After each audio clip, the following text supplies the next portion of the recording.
नमस्कार दोस्तों, रिच वैद्य YouTube channel पर आपका स्वागत है। मैं डॉक्टर संदीप शोरान। रिच वैद्य केस स्टडी में आज हम एक ऐसा केस डिस्कस करेंगे जो कि डॉक्यूमेंटेड है। केस है राजक्षमा में वमन का।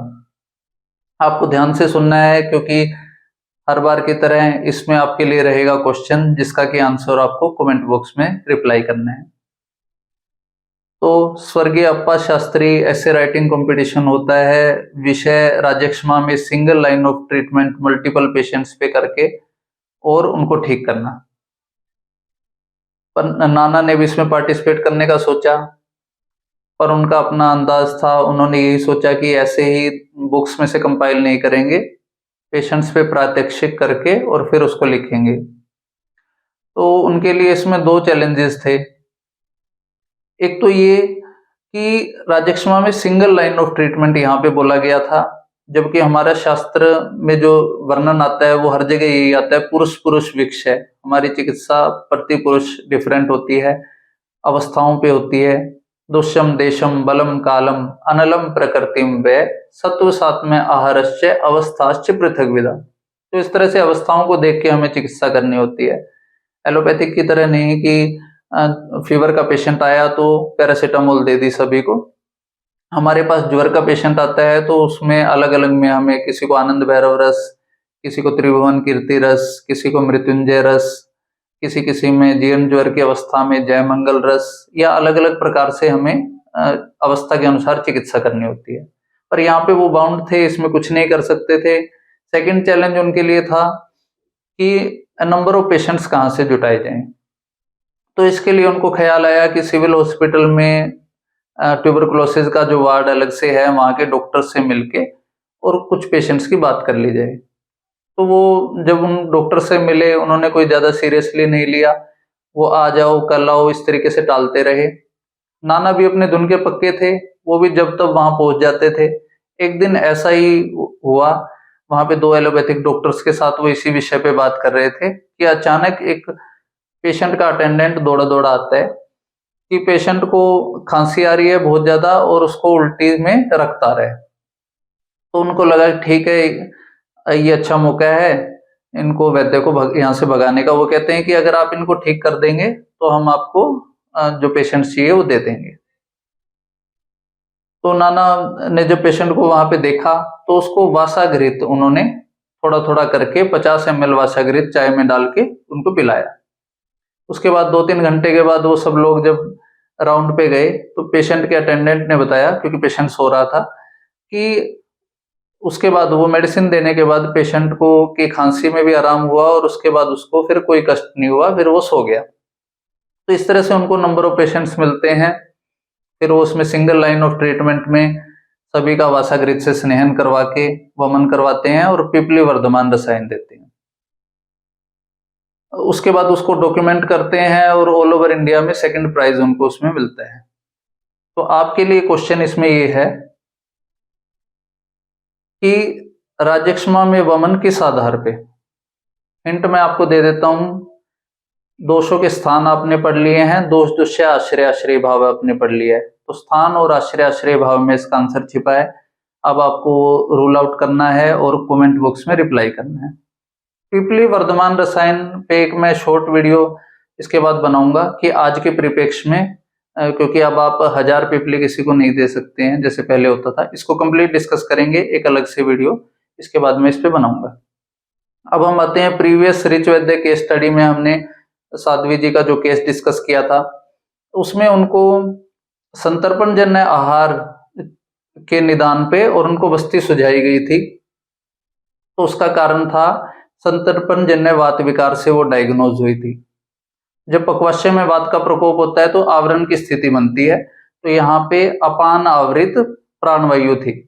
तो जैसे ही पक्वाशय वस्ती दी, पक्वाशय शोधन हुआ, अपान वायु का निर्मूलन हुआ, निर्हरण वहां पे हुआ, पक्वाशय में वात शांत हुआ, तो उसको अनुलोमन होने से प्राणवायु को फ्री फ्लो मिला और शिरशूल में शांति मिली। तो अब हम आज के विषय पर आते हैं। आज का हमारा विषय है दोष और स्थान हमने पढ़ा है। आज हम अवस्था पढ़ेंगे। पर अवस्था को पढ़ने से पहले मैं आपको एक बहुत ही इंटरेस्टिंग और बहुत ही इम्पोर्टेंट बात आप को क्लियर करते चलूंगा, क्योंकि ये यहाँ पे बहुत जरूरी है। जैसे हमने डिस्कस किया था, शरीरजा नाम दोषाणाम कर्मेण परम औषधम वस्ति विरेको वमनम। तो वात के लिए वस्ति, पित्त के लिए विरेचन और कफ के लिए वमन। ये श्रेष्ठ चिकित्सा है, परम चिकित्सा है। परम के बाद अगर कुछ बचता है तो परमात्मा। तो ये श्रेष्ठ चिकित्सा है। पर यहाँ पे 2 कोट मैंने आपके लिए यहाँ पे किए हैं, सुश्रुत सूत्र स्थान व्रण प्रश्न अध्याय का और सुश्रुत चिकित्सा स्थान से, जहां से मेरे को आपको एक चीज समझानी है कि अगर वात के लिए श्रेष्ठ चिकित्सा वस्ति है, तो फिर आमाशय में अगर वात आता है तो क्या करेंगे। तो यहां से आप देखेंगे, आमाशय गते वाते छर्दित्वा यथाक्रमम। आमाशय में अगर वात आता है तो वमन बताया गया है, जबकि वात की श्रेष्ठ चिकित्सा वस्ति है। तो ये मेरे को आपको क्लियर करना है कि इस श्लोक पे आओ, तत्र वायु पित्त स्थान गतस्य पित्तवत प्रतिकार। अगर वायु पक्वाशय में जो वायु है पित्त के स्थान में आती है पच्यमानाशय में, तो उसकी चिकित्सा पित्त के समान करेंगे, यानी कि विरेचन करवाएंगे। ऐसे ही कफ, आमाशय कफ का स्थान है, अगर वो पित्त के स्थान में आता है कफ, तो वहां पे भी विरेचन करवाएंगे। अगर पक्वाशय में कफ दोष आता है या पित्त दोष आता है, दोनों ही कंडीशन में हम वस्ति करेंगे। और इसी प्रकार से आमाशय में अगर वात दोष आता है या फिर आमाशय में पित्त दोष, तो फिर उस कंडीशन में वमन करवाएंगे। तो बेसिकली ये ज्यादा एप्रोप्रिएट होगा। आपको हमेशा इसको ऐसे समझना है कि स्थान की चिकित्सा ज्यादा महत्व रखती है, और वमन से क्या होता है, आमाशय शोधन होता है, विरेचन से पच्यमानाशय शोधन और वस्ति से पक्वाशय शोधन। तो पक्वाशय में अगर कफ आता है तो वस्ति देंगे। तो इस चीज को आपने ध्यान रखना है। स्थान की चिकित्सा ज्यादा महत्व की होती है, क्योंकि जब हम देखते हैं स्थान संश्रय, तो वहां भी हमें स्थान की चिकित्सा करनी होती है। तो ये पॉइंट मेरे को आपको यहाँ पे क्लियर करना था। इसके बाद अवस्था पे हम आएंगे, और इसमें क्या होता है कि अलग अलग समय में, जैसे दिन में भी अलग अलग समय में, या फिर जैसे भुक्त मात्रे, भोजन करते ही कफ दोष का प्रकोप होता है, भोजन के पाचन के समय पित्त का, और भोजन के पाचन हो जाने के बाद वायु का। तो अलग अलग अवस्थाओं में अलग अलग समय पे वात पित्त कफ का किनकी वृद्धि का और वो चलता है। पर उसमें जो हमारे लिए बहुत इंपॉर्टेंट एक विषय है, वो है ऋतुओं में जो दोषों का संचय, प्रकोप और प्रशम जो स्वभाव से ही होता है।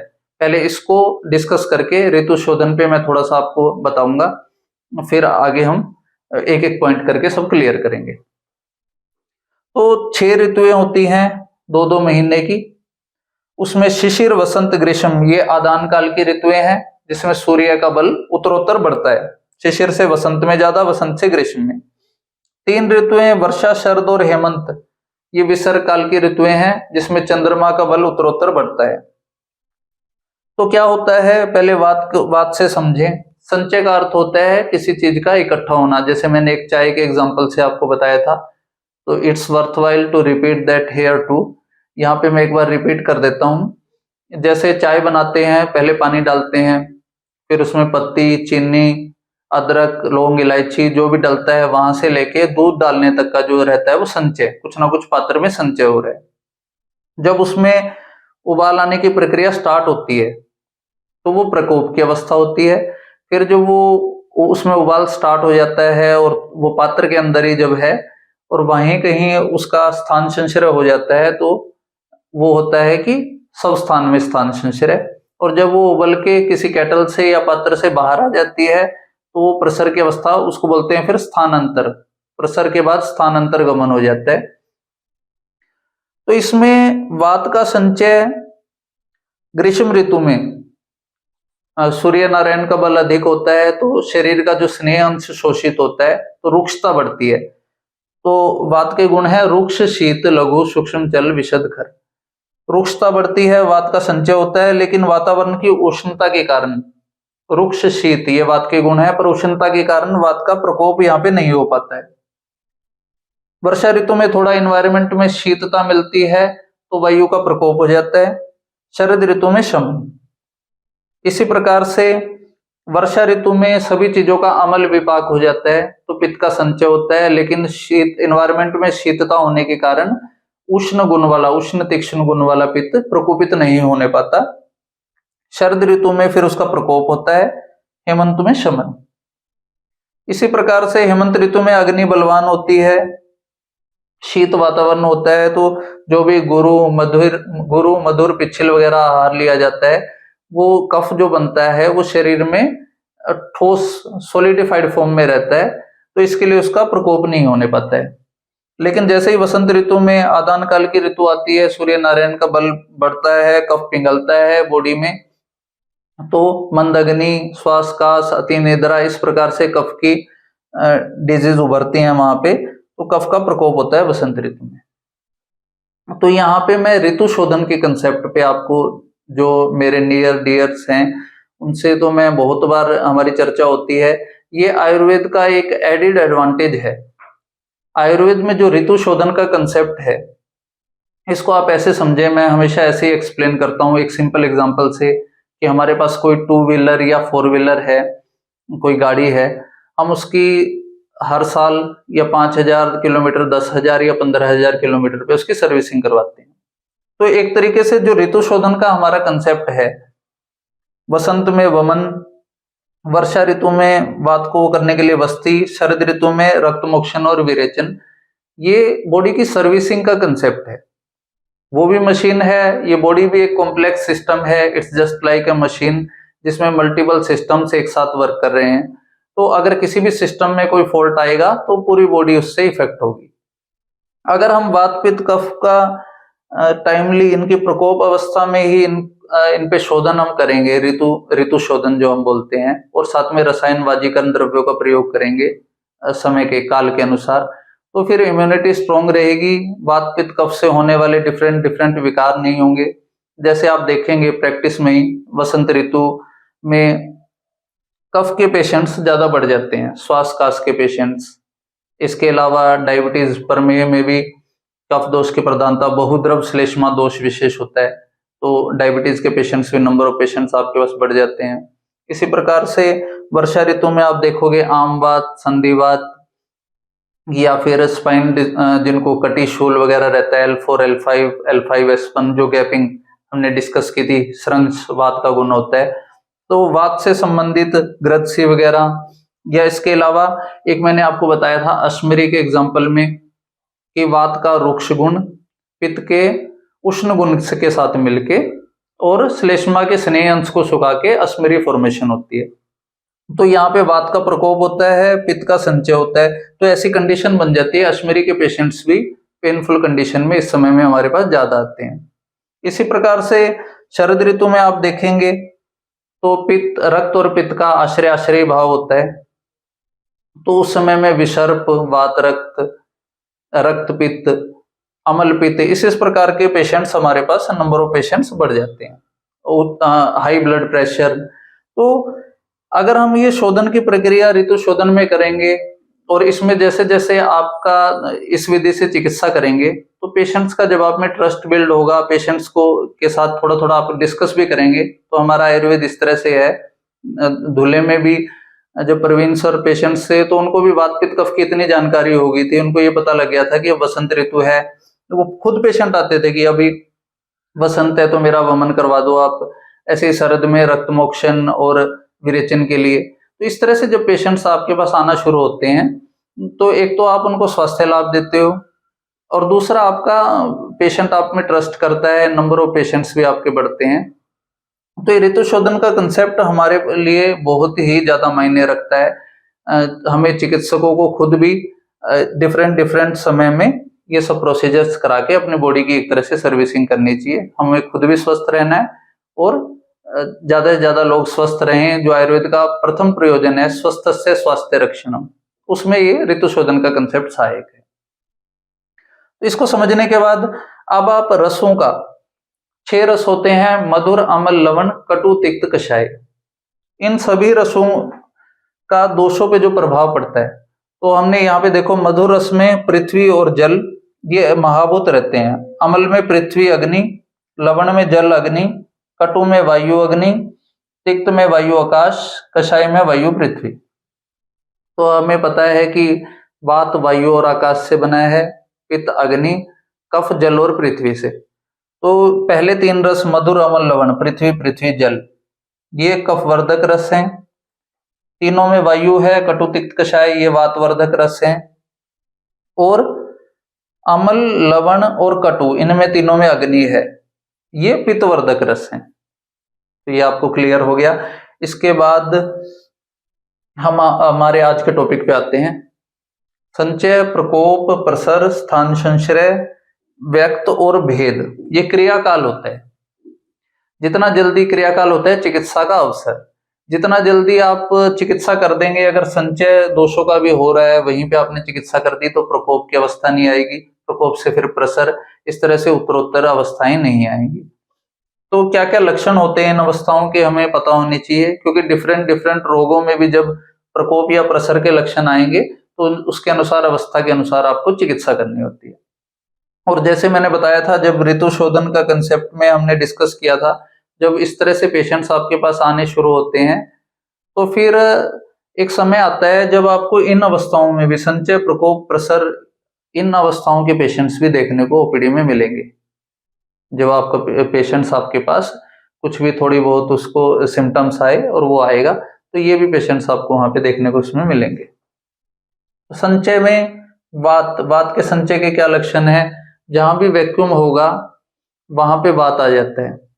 तो वात स्तब्ध पूर्ण कोष्ठता, उस एरिया को पूर्ण कर देगा, स्तब्धता लाएगा।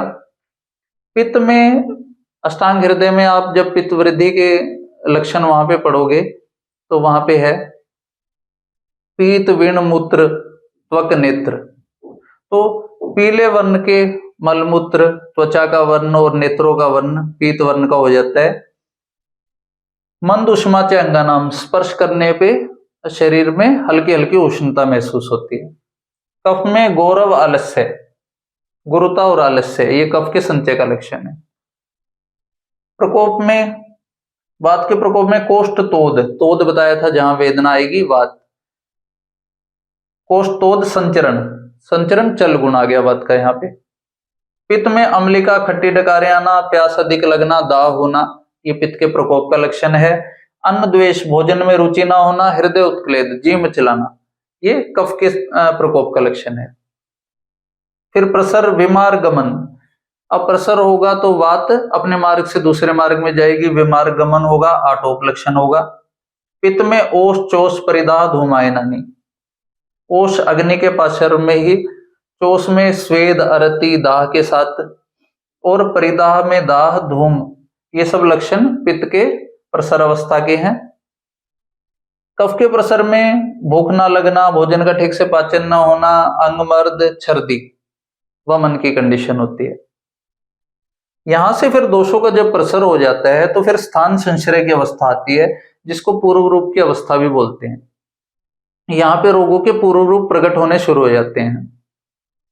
तो इस डायग्राम में आप देखोगे कि दोष जब प्रसर की अवस्था में, फिर वात, पित्त, कफ अलग अलग या फिर इकट्ठे 2-2 दोष, 3-3 दोष, या रक्त के साथ मिलके, इस प्रकार से 15 प्रकार से दोषों का प्रसर होता है। बाकी उनकी जब अंशांश कल्पना देखेंगे तो अलग अलग बहुत तरह के रोग वो डिफरेंट डिफरेंट पार्ट में जाके उत्पन्न करते हैं। जैसे आप देखो यहाँ एग्जांपल के तौर पे कुछ डिजीज जो सुश्रुत से मैंने कोट किए हैं। जब दोष उदर में जाएंगे तो गुल्म, विदर्दी, उदर रोग, मंदग्नि, आचार्य वाग्भट ने कहा है रोगा सर्वे अपि मंदग्नो, फिर सभी रोग मंदग्नि से होते हैं। तो इस प्रकार से नंबर ऑफ डिजीज, आना, विसूचिका, अतिसार, ये सब उदर में जब दोष जाएंगे तो उत्पन्न करेंगे अलग अलग, मतलब इनमें से कोई भी रोग वो उत्पन्न कर सकते हैं। बस्ती में जाएंगे तो प्रमेह, अश्मरी, मूत्राघात, मूत्र दोष। वृषण में, टेस्टिस में वृद्धि रोग। मेढ्र में निरुद्ध, प्रकश, उपदंश, शोक दोष। गुदा में जाएंगे तो भगंदर, अर्श। उदर्भ जत्रु, क्लेविकल से ऊपर तो उदर्भ जत्रुगत रोग। त्वचा, मांस, रक्त में अगर दोष जाके स्थान संश्रय करेंगे तो शुद्ध रोग, कुष्ठ, विसर्प आदि रोग।